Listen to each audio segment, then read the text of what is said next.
एक दिन जब वो पेड़ के नीचे जानवरों के लिए पानी रखकर अपने घर चली जाती है, तभी हिरण का परिवार वहाँ आता है और आपस में बातें करते हैं। ये चिड़िया कितनी अच्छी है, हमारे पीने के लिए पानी रखती है। तुमने सही कहा, चलो आज हम उन्हें शुक्रिया अदा करके आते हैं। हाँ, तुमने बिल्कुल सही कहा, चलो शुक्रिया अदा करना तो बनता ही है।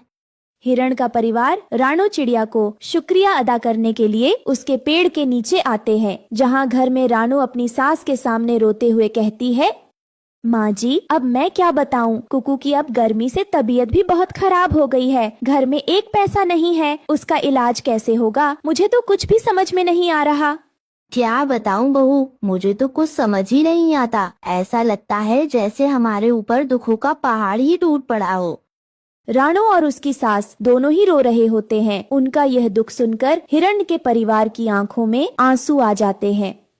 इतने अच्छे पक्षियों के साथ इतना बुरा कैसे हो सकता है? हमें उनकी मदद करनी होगी, लेकिन हम इनकी मदद करें तो करें कैसे? चलो हम सुनहरी मछली के पास चलते हैं। हिरण का परिवार सुनहरी मछली के पास पहुंच जाते हैं, जहां सुनहरी मछली उनकी बात को गंभीरता से सुनकर कहती है, हमारी नदी की मछलियों को जीवन दान देने वाली आज इतनी परेशानी से गुजर रही है, मैं उसकी मदद जरूर करूंगी। तभी सुनहरी मछली के मुंह से एक रोशनी निकलती है। उस रोशनी के अंदर से कुछ बीज निकलकर नदी के किनारे निकल आते हैं। सुनहरी मछली, ये क्या है? यह जादुई बीज है, यह उस चिड़िया के आंगन में बो देना, उसके बाद उसकी सारी परेशानियां दूर हो जाएंगी। यह काम आज रात के अंधेरे में करना।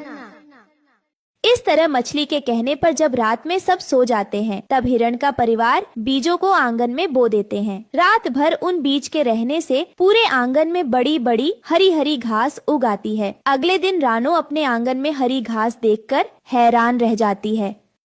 हे भगवान, कहीं मैं सपने तो नहीं देख रही? ये कैसे हो सकता है? कल तक मेरे आंगन में बंजर जमीन थी, आज उस जमीन पर इतनी हरियाली घास कैसे हो गई?